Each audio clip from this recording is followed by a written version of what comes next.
Hello दोस्तों, तो कैसे हैं आप सब लोग। दोस्तों, आज मैं आपके लिए जो मूवी लेकर आया हूँ, इसमें हम सीआईए के एक अंडरकवर एजेंट को देखते हैं जो कि अफगानिस्तान कंधार में एक मिशन पर आया है, लेकिन उसका मिशन एक्सपोज हो चुका है। अब सारे मिलिटेंट्स उसको ढूंढ रहे हैं, ईरान उसको ढूंढ रहा है, पाकिस्तान उसको ढूंढ रहा है और अफगानिस्तान के मिलिटेंट्स सब मिलकर उसे ढूंढ रहे हैं। और सीआईए ने भी उससे अपना हाथ उठा दिया है कि अब तुम्हारी हिम्मत है, तुम जिस तरह बच सकते हो तुम बचो। अब वो एक अकेला इंसान और उसके साथ सिर्फ एक ट्रांसलेटर है और उसे अफगानिस्तान से निकलकर वापस अमेरिका अपने घर भी जाना है। तो क्या वो इन सब से फाइट करके वहां से बचकर वापस अपने घर पहुंच पाएगा? ये हमें इस मूवी की कहानी में आगे जाकर पता चलेगा। मूवी की कहानी शुरू करने से पहले मैं आपको बताता चलूं कि ये एक रियल स्टोरी है। ये कहानी सीआईए के रियल एजेंट माइकल की है। इस एजेंट ने बहुत से खुफिया मिशन कामयाबी से सरंजाम दिए थे और उसके कामयाब मिशन में से ईरान का न्यूक्लियर प्लांट तबाह करना भी था। मूवी के शुरू में हम ईरान को देखते हैं, जहां एक बंकर के अंदर टॉम हैरिस नाम का बंदा वाईफाई ठीक करने आता है। उसके साथ उसका दोस्त ओलिवर भी है। उनके आसपास ईरान के बहुत सारे फौजी खड़े हैं, क्योंकि इस इलाके में ईरानी न्यूक्लियर प्लांट है जो कि खुफिया है और ये फौजी नहीं चाहते कि ये दोनों कुछ गलत करें और उनके पावर प्लांट को कोई नुकसान पहुंचे। अब टॉम अंदर काम करता है और बाहर आ जाता है और अपने साथी को सामान समेटने का कहता है। ईरानी फौजी से पूछने लगते हैं कि बताओ कि तुमने क्या किया है। ओलिवर को पर्शियन ज़बान आती है, लेकिन हारिस को नहीं। वो कहता है कि तुम्हारी गवर्नमेंट ने ही हमें हायर किया हुआ है। फिर टॉम अपनी जेब से मोबाइल निकालता है और इन सब को फुटबॉल मैच दिखाता है और कहता है कि इंटरनेट पहले से ज़्यादा तेज़ हो गया है, मैंने सब कुछ फिक्स कर दिया है। उन्हें बताता है कि हम ये इंटरनेट ही तो ठीक करने आए हैं। इंटरनेट का तो बहाना होता है, असल में तो वो कुछ और ही करने आया था। टॉम का साथी ओलिवर बहुत डर रहा था कि कहीं हम पकड़ न जाएं और वो ये सब खत्म करके अपने घर वापस जाना चाहता था। फिर टॉम अपने बॉस को पैगाम भेजता है कि काम हो गया है। दरअसल उसने बंकर के अंदर ईरानी न्यूक्लियर प्लांट में जारी तारों के साथ कोई छेड़छाड़ की थी और वहां चिप लगा दी थी, जिससे जमीन के अंदर खुफिया nuclear power plant research centre के सारे कंट्रोल इन लोगों के पास आ गए थे। अब एक लड़की को दिखाया जाता है जिसका नाम लूना है। ये एक प्रेस रिपोर्टर है जो ईरान में ही रहती है। उसके पास उसके फ्रेंड का फोन आता है और वो एक सीआईए एजेंट है। वो उसे कुछ खुफिया तस्वीरें भेजता है और कहता है कि किसी को भी पता ना चले कि ये मैंने भेजी हैं। फिर लूना अपने बॉस को फोन करती है और बताती है कि मेरे एक दोस्त ने खुफिया मालूमात भेजी हैं जो हमें फ्रंट पेज पर छापनी चाहिए। उनकी ये कॉल ईरानी पुलिस टैप कर लेती है। शाम को टॉम अपने घर की छत पर आकर बैठ जाता है और अपनी बीवी को कॉल करता है। उसकी बीवी कहती है कि या तो तुम मुझे तलाक दे दो या ये नौकरी छोड़कर हमारे पास आ जाओ। टॉम कहता है कि मैं किसी और काम के लिए नहीं बना, मुझ में जो टैलेंट है वो मुझे दूसरे लोगों से डिफरेंट करता है। अब हम मोहम्मद नाम के एक आदमी को अफगानिस्तान के एयरपोर्ट पर देखते हैं जो अमेरिका से आया है, मगर असल में तो ये अफगानिस्तान का ही रहने वाला है। नकली आईडी होने के बावजूद भी ये पकड़ा नहीं जाता, क्योंकि ये सब पहले ही रोमन नाम के बंदे ने फिक्स कर रखा था। फिर उसे एक कार लेने आती है। जब वो कार में बैठता है तो उसके फ्रेंड रोमन से बात करवाई जाती है।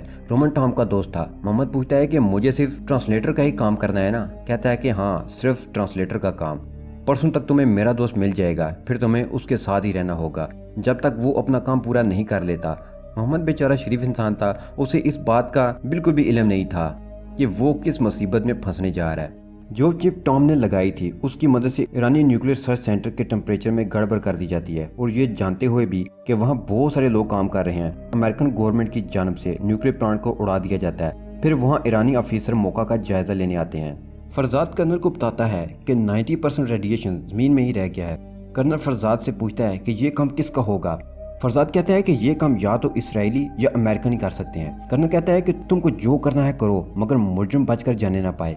टॉम अपना पासपोर्ट और पैसा लेकर भागने की तैयारी में था, क्योंकि उसकी मदद के लिए यहाँ कोई नहीं आने वाला। उसे खुद ही खुद की मदद करना होगी, क्योंकि ये काम खुफिया था और अमेरिकन सामने नहीं आना चाहते थे। फिर टॉम अपने साथी ओलिवर को ये कहकर कि सारे सबूत जला देना और मैं एयरपोर्ट जाने वाला हूँ, ये कहकर वो चला जाता है। ओलिवर भी जाना चाहता था, मगर अभी उसका काम बाकी था। अब टॉम एयरपोर्ट पर पहुंच जाता है। वहाँ टीवी पर यह खबर दिखाई जाती है कि अमेरिका ने इस हादसे की जिम्मेदारी लेने से साफ मना कर दिया है। टॉम को यहाँ से लंदन के लिए फ्लाइट पकड़नी थी, लेकिन उसमें अभी बहुत वक्त था।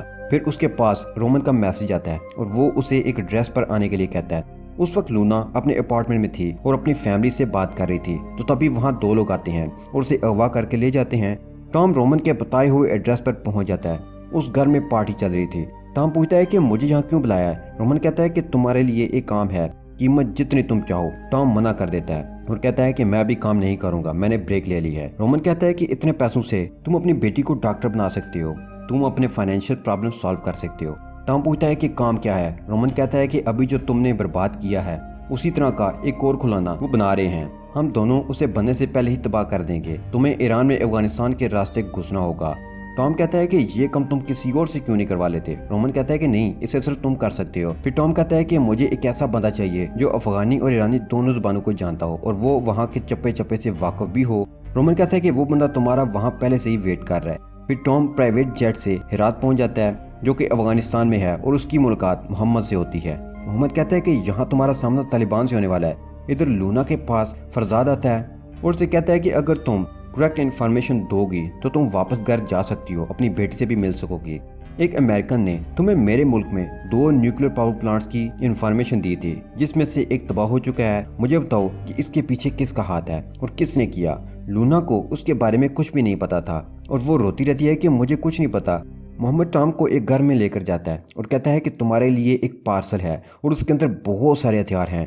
محمد خوفزدہ ہو جاتا ہے اور وہ پوچھتا ہے کہ تمہارا مشن کیا ہے؟ ٹام اس سے پوچھتا ہے کہ تمہیں نہیں پتا؟ محمد کو کچھ بھی پتا نہیں ہوتا کیونکہ اسے صرف ٹرانسلیٹر بننے کا کہا گیا تھا۔ نیکسٹ ڈے ہم رومن کو دیکھتے ہیں جو کہ مارننگ میں ٹی وی دیکھ رہا تھا۔ ٹی وی میں ایک نیوز چل رہی تھی کہ امریکہ نے ایران کے نیوکلیر ریسرچ سینٹر کو تباہ کر دیا ہے اور ٹی وی پر ٹام اور اولیور کا چہرہ بھی دکھایا جاتا ہے جو امریکن جاسوس ہیں۔ پھر رومن گھبرا کر ٹام کو کال کرتا ہے اور اسے بتاتا ہے کہ تمہارا فیس سامنے آ گیا ہے۔ اولیور فون نہیں اٹھا رہا، لگتا ہے کہ وہ بیچارہ مارا گیا ہے۔ ٹام پوچھتا ہے کہ مجھے کیا کرنا ہے؟ رومن کہتا ہے کہ فی الحال تو تم مشن کو بھول جاؤ، میں تمہیں وہاں سے نکالنے کے لیے کچھ کرتا ہوں۔ پھر فرزاد کرنل کو کال کرتا ہے اور کہتا ہے کہ ہمیں اس بندے کا پتہ چل گیا ہے۔ کرنل کہتا ہے کہ شام سے پہلے وہ میرے سامنے ہونا چاہیے۔ اب یہاں ہم پاکستانی خفیہ ایجنسی کو دیکھتے ہیں جو فرزاد کی کال کو ٹیپ کر لیتے ہیں۔ پھر وہ اپنے ہونہار ایجنٹ کاہل کو کال کرتے ہیں اور کہتے ہیں کہ ہرات پہنچو، ایرانیوں سے پہلے ٹام ہیرس کو ہمارے پاس ہونا چاہیے، ہم اسے پکڑیں گے اور کھلی منڈی میں بولی لگا کر بیچیں گے۔ تو تبھی رومن کے پاس امریکہ سے فون آتا ہے اور وہ ٹام ہیرس کے ساتھ کوئی بھی رابطہ نہ کرنے کا آرڈر دیتے ہیں، مگر رومن جواب دیتا ہے کہ ٹام میرا دوست ہے، اسے وہاں سے نکال کر ہی دم لوں گا۔ اب فرزاد بھی افغانستان جانے کی تیاری کر رہا تھا۔ ٹام اپنی ساری معلومات اور ڈاکومنٹس جلا دیتا ہے۔ وہ محمد سے کہتا ہے کہ ہمیں ابھی قندھار کے لیے نکلنا ہوگا، ہمارا راز کھل چکا ہے۔ پاکستانی سمارٹ ایجنٹ کاہل ٹام کو پکڑنے کے لیے ہرات کی طرف جا رہا تھا۔ پھر وہ اپنے دوست رسول کو کال کرتا ہے اور کہتا ہے کہ مجھے تمہارے کچھ خونخوار آدمی کی ضرورت ہے، کسی کو زندہ پکڑنا ہے۔ پھر وہاں سے کاہل ایک پہاڑی علاقے میں گاڑی رکواتا ہے اور وہاں سے اپنی بائک پر بیٹھ کر آگے چلا جاتا ہے۔ فرزاد ٹام کا پتہ لگا لیتا ہے اور اس کی گاڑی کا پیچھا کرنے لگتا ہے۔ ٹام کہتا ہے کہ ہمیں گاڑی یہیں پر چھوڑنی ہوگی اور کسی پرانی گاڑی میں آگے بڑھنا ہوگا کیونکہ یہ گاڑی سب دیکھ چکے ہیں۔ پھر وہ ایک بازار میں گھس جاتے ہیں۔ ان کے امریکن ساتھی ان کی مدد نہیں کر سکتے تھے، صرف انہیں دیکھ سکتے تھے۔ پھر ٹام ایک پرانی گاڑی چلاتا ہے لیکن وہ گاڑی بھی فرزاد کے بندوں کی نگاہ میں آ جاتی ہے۔ وہاں سے باہر نکلنے کے چکر میں وہ ٹریفک جام میں پھنس جاتے ہیں۔ پھر فرزاد اپنی گاڑی سے نکلتا ہے اور ٹام کی طرف آگے بڑھتا ہے۔ وہ اپنے ساتھیوں کو چوکنا کر دیتا ہے کہ ہم جسے ڈھونڈ رہے ہیں وہ ادھر ہی ہے۔ ٹام بھی سمجھ جاتا ہے کہ خطرہ اس کے آس پاس ہی ہے۔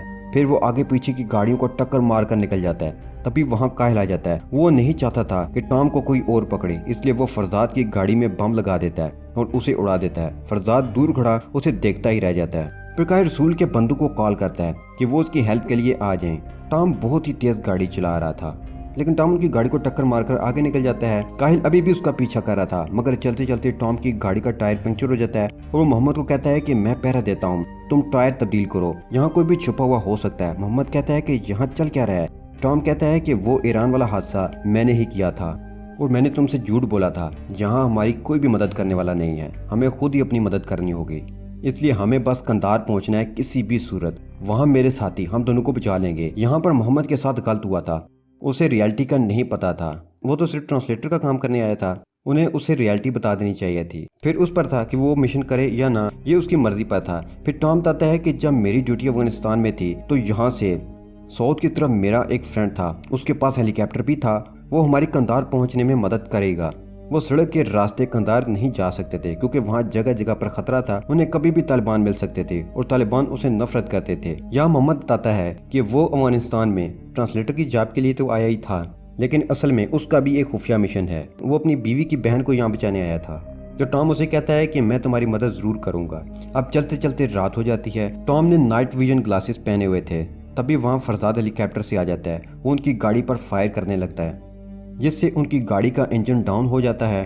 ٹام محمد کو بھاگنے کے لیے کہتا ہے، وہ بھاگ کر چٹانوں میں چھپ جاتا ہے۔ پھر جب ہیلی کاپٹر انہیں مارنے کے لیے آتا ہے تو ٹام بھی ان پر گولیاں چلاتا ہے، گولی پائلٹ کو لگ جاتی ہے اور ہیلی کاپٹر کریش ہو جاتا ہے۔ इस हादसे में फरजाद मारा जाता है। अब रोमन भी अफगानिस्तान में आ चुका था ताकि टॉम की मदद कर सके। उसके अफगानिस्तान में भी बहुत सारे लोगों के साथ रिलेशंस थे। सुबह हो जाती है, काहिल उस जगह पहुंच गया था जहां पर हेलीकॉप्टर क्रैश हुआ था। उधर टॉम के दोस्त रुबानी के बंदे उन्हें लेने के लिए आ गए थे। फिर वो उन्हें गाड़ी में बिठाकर रुबानी के पास ले जाता है। रुबानी उस वक्त ताजिक मिलिट्री कैंप में रहा करता था। वो इन दोनों को खुशामदीद करता है। टॉम उसे चॉपर मांगता है, लेकिन वो कहता है कि चॉपर तो तालिबानियों ने बुक कर रखा है, मैं तुम्हें ट्रक दे सकता हूँ, तुम 3 घंटे में ही कंधार पहुंच जाओगे। दरअसल ये पैसों के लिए काम करता था। उसने रशिया, अमेरिका, तालिबान सब के लिए काम किया था। मोहम्मद उससे इसलिए नफरत करता था क्योंकि उसके बंधु ने जब उसके शहर को बर्बाद किया था तो उसमें उसके बेटे की भी मौत हो गई थी। मोहम्मद टॉम को कहता है कि तुम जैसे लोग इसको बढ़ावा देते हैं, तभी ये बेगुनाह लोगों को मारते हैं, शर्म आनी चाहिए। फिर वो वहाँ से कार लेकर चले जाते हैं।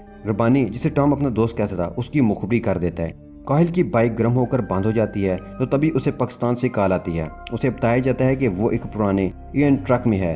काहिल कहता है कि आपका अमेरिकन आपको मिल जाएगा, लेकिन इस काम के बदले मुझे किसी यूरोपियन मुल्क या अमेरिका में भेज दिया जाए। फिर वो रसूल को कॉल करता है और उसे टॉम के बारे में बताता है और अपने लिए एक ट्रक मंगवाता है। उसके बंदे टॉम को पकड़ लेते हैं। टॉम कहता है कि मुझे रुबानी को वहीं मार देना चाहिए था। रसूल मोहम्मद को बहुत मारता है क्योंकि जब अमेरिकन फौजी अफगानिस्तान में थे तो उसने अमेरिकियों का साथ दिया था और खुद जाकर अमेरिका शिफ्ट हो गया था। तभी उन्हें बाहर से गोलियां चलने की आवाज़ आती है। बाहर रोमन अपने साथियों के साथ आया था। वो बाहर तबाही मचा देता है। फिर रसूल काहिल को कॉल करता है और उससे मदद मांगता है, लेकिन काहिल कहता है कि मेरे आने तक संभल कर रहो। इधर रोमन रसूल को मारकर टॉम को छुड़ा लेता है। टॉम मोहम्मद को ढूंढकर उसे भी छुड़ा लेता है। अब काहिल भी वहां पर पहुंच गया था, लेकिन वो उनकी लड़ाई में नहीं घुसता, बल्कि ड्राइवर को वहां से चलने के लिए कहता है, वहां जहां से अमेरिका के लिए जहाज उड़ने वाला था। फिर काहिल की कार टॉम की कार का पीछा करती है। टॉम कहता है कि ये तो हाथ धोकर पीछे पड़ गए हैं। फिर रोमन सनरूफ से बाहर निकलकर काहिल पर गोलियां बरसाता है। बदले में काहिल भी उस पर गोलियां बरसाता है और एक गोली रोमन को लग जाती है। फ्लाइट उनसे 4 किलोमीटर दूर थी। रोमन कार से बाहर कूद जाता है। मोहम्मद कहता है कि हमें इसे साथ लेकर चलना होगा। रोमन फिर से गोलियां चलाता है, मगर गोलियां खत्म हो जाती हैं और काहिल को मौका मिल जाता है, इसलिए वो उसे वहीं पर मार देता है। गोलियां लगने की वजह से काहिल की कार भी खराब हो जाती है। फिर वो बाइक पर उनका पीछा करता है और वो एक ऊंची चट्टान पर जाकर खड़ा हो जाता है। अब वहाँ तालिबानी आ जाती हैं जो नॉर्थ और ईस्ट दोनों तरफ से आ रहे थे।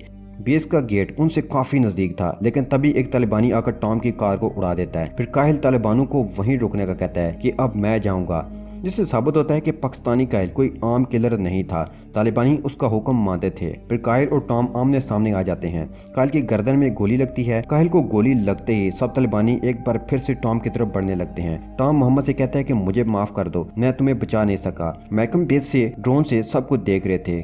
कर्नल क्रिस कहता है कि अपने आदमियों को गेट पर भेजो और उसको बचाओ। उसका साथी कहता है कि हमें उसकी इजाज़त नहीं है। कर्नल कहता है कि अगर इस बात के लिए मुझे बाहर भी निकलना पड़ा तो मैं रेडी हूँ, मैं अपने बंदों को नहीं छोड़ सकता। तो तभी वहाँ पर अमेरिकन जेट आते हैं जो इन तमाम तालिबानियों को तबाह कर देते हैं। टॉम मोहम्मद को लेकर पैदल ही गेट की तरफ जाता है। वहाँ से वो एक कार में बैठकर प्लेन में पहुँचते हैं। प्लेन अमेरिका के लिए चला जाता है। तो दोस्तों ये मूवी यहीं ख़त्म हो जाती है। Thanks for watching.